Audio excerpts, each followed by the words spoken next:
मैं तो भाभी को चोर समझ रहा था, लेकिन असली चोर तो कोई और निकला।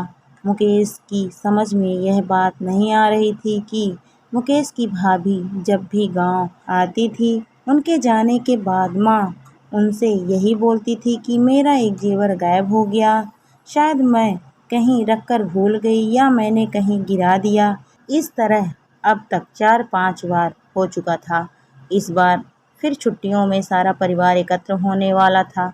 मुकेश ने इस बार ठान लिया था कि वह इस बार इस पहेली को हल करके ही रहेगा कि हर साल माँ का कोई ना कोई जेवर गुम क्यों हो जाता है, फिर पूरा साल कुछ नहीं होता। जरूर इसके पीछे कोई खिचड़ी तो पक रही थी। मुकेश और उसके भैया दो ही बेटे थे। मुकेश के पिताजी के मुकेश के भाई भाभी दूसरे शहर में रहते थे। मुकेश के भैया एक प्राइवेट नौकरी करते थे। मुकेश गांव के स्कूल में ही सरकारी टीचर था। मुकेश के पिताजी भी सरकारी टीचर के पद से रिटायर हो चुके थे और अच्छी खासी पेंशन पाते थे। कुल मिलाकर बहुत ही समृद्ध परिवार था। कोई किसी के ऊपर आश्रित नहीं था। सब कुछ ठीक ठाक से चल रहा था। गांव में दोनों भाइयों के लिए पिताजी ने अलग अलग हिस्से बनवा दिए थे। किसी प्रकार का कोई लड़ाई झगड़ा का कारण नहीं था।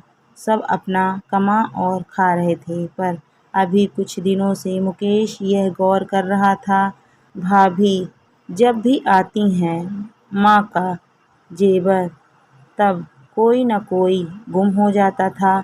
वह भी उनके जाने के बाद जब माँ बताती है कि जेवर गुम हो गया है। मुकेश ने सोच लिया था कि वह इस राज का पता लगाकर रहेगा, क्योंकि ऐसा हो ही नहीं सकता कि माँ का हर साल कोई न कोई जेवर गायब हो जाए और वह सीधे तौर पर कुछ कह भी नहीं सकता था। उसे यही शक होता था कि उसकी भाभी ही माँ का जेवर चुरा तो नहीं लेती, पर फिर उसे लगता था कि ऐसा तो नहीं हो सकता, यह उसके मन का वहम होगा।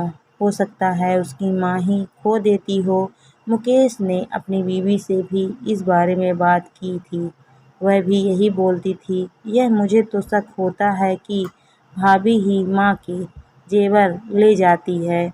उन जेवरों पर हमारा भी बराबर का हक है, पर हम भाभी के ऊपर चोरी का इल्ज़ाम कैसे लगा सकते हैं। मुकेश ने बोला कि यह भी हो सकता है कि सच में माँ के जेवर खो जाते हों और यह मात्र संयोग है कि जब भी भाभी आती हैं उनके जाने के बाद ऐसा होता है। पर यह भी तो एक सच्चाई है कि उनके रहते ऐसा नहीं होता।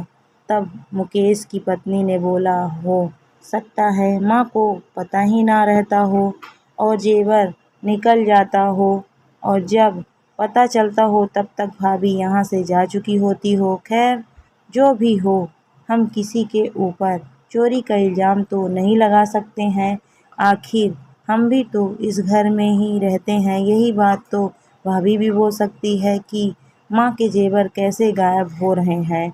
और ठीक ऐसा ही मुकेश की भाभी भी सोच रही थी कि जब भी मैं जाती हूँ उसके बाद माँ का कोई न कोई जेवर गायब हो जाता है। ज़रूर यह मुकेश और उसके बीवी का काम होगा और वह मेरे ऊपर इल्ज़ाम लगाना चाहते हैं ताकि जेवर भी उन्हें मिल जाए और उनके हाथ भी साफ रहें। इसीलिए ऐसे वक्त में जेवर गायब होता है जब मैं वहाँ पर होती हूँ, ताकि यह भी कहने को हो जाए कि पूरे साल तो जेवर गायब नहीं होता, आपके आने पर ही क्यों होता है। इस तरह से मुकेश अपनी भाभी पर और मुकेश के भाई भाभी, मुकेश और उसकी बीवी पर शक कर रहे थे। इस बार मुकेश की भाभी ने ही सोच लिया था कि वह इस पहेली का हल निकाल कर ही रहेगी। नियत समय पर मुकेश के भैया भाभी गांव आए। 2-3 दिन बहुत आराम से बीत गए। हर वक्त मुकेश के भैया भाभी और मुकेश और उसकी बीवी सतर्क रहते थे ताकि इस बार वह पता कर ही सकें यह जेवर कैसे गायब हो रहे हैं। अभी तक उन्हें कोई भी जानकारी नहीं मिली थी। अब मुकेश की भाभी के जाने का वक्त करीब आ गया था।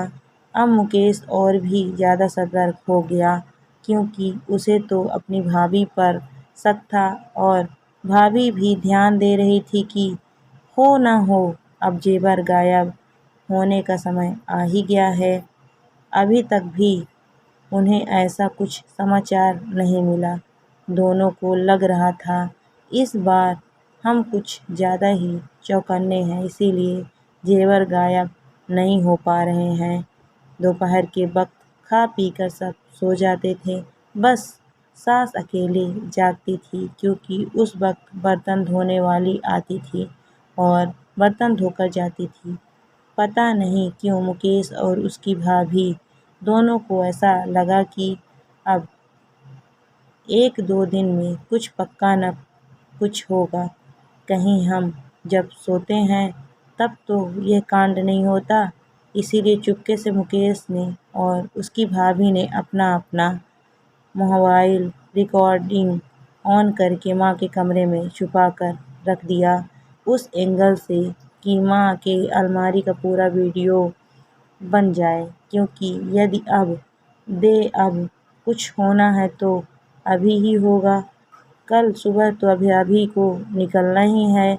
सोकर उठने के बाद मौका पाकर दोनों ने अपना अपना मोबाइल उठाया और दोनों ने जब उसमें रिकॉर्डिंग देखी तो समझ में आ गया कि माँ के जेवर आखिर जा कह रहे हैं। रिकॉर्डिंग में यही आया था कि बर्तन धोने वाली आराम से आई, उसने सासू माँ की अलमारी खोली और उसमें से एक जेवर निकाल लिया और चुपचाप छुपा कर ले गई।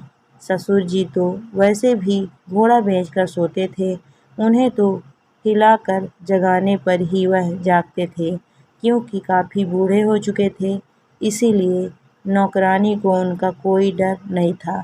मुकेश और उसके भैया भाभी अपना अपना रूम अंदर से बंद करके दोपहर में सोते थे और सास, जो कि बर्तन वाली के साथ बैठकर बर्तन धुलवाती थी, वह भी खाना खाने के बाद वहीं बैठे बैठे झपकियाँ लेती थी और गहरी नींद में चली जाती थी। और यह बात काम वाली को बहुत अच्छे से पता थी और यह भी पता था कि वह जल्दी जागती नहीं है, क्योंकि वह रोज़ उन्हें देखा करती थी कि वह इतने आराम से देर तक झपकियाँ लेती हैं। उसकी चालाकी थी कि वह रोज़ चोरी नहीं करती थी, बल्कि जब भाभी शहर से आती थी तब वह चुपचाप एक जेवर निकालती थी, ताकि सारा शक भाभी पर जाए और उस पर कोई उंगली ना उठाए। फिर पूरा साल वह इस घर में ईमानदारी से काम करती थी। कभी किसी ने उसके ऊपर कोई शक किया ही नहीं। यहाँ मुकेश की भाभी ने मुकेश और उसकी बीवी पर शक किया और मुकेश और उसकी बीवी ने भैया और भाभी पर। और चोर तो कोई और ही निकला, और वह भी उनकी लापरवाही के कारण, क्योंकि घर में काम वाली के होते हुए वह सब बेपरवाह होकर सो रहे थे और बूढ़ी माँ के भरोसे उसे छोड़ दिया था।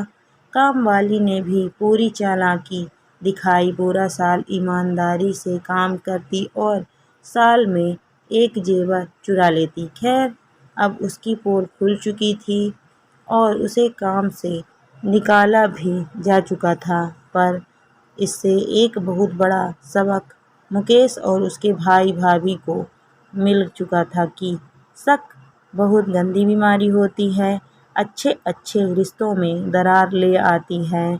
अच्छा हुआ कि उन्होंने कुछ भी बोलने से पहले खुद ही सच्चाई को जानने का फैसला कर लिया था, नहीं तो यदि वह कुछ बोलते तो बस रिश्ते खराब होते और कुछ भी नहीं।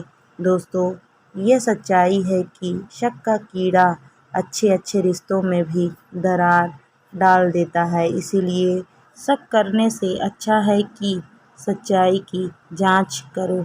दोस्तों, कहानी आपको कैसी लगी कमेंट करके ज़रूर बताइएगा। कहानी अच्छी लगी तो वीडियो को लाइक शेयर करें। अगर आप मेरे चैनल पर नए हैं तो प्लीज़ मेरे चैनल को सब्सक्राइब भी करें। Thank you for watching my video.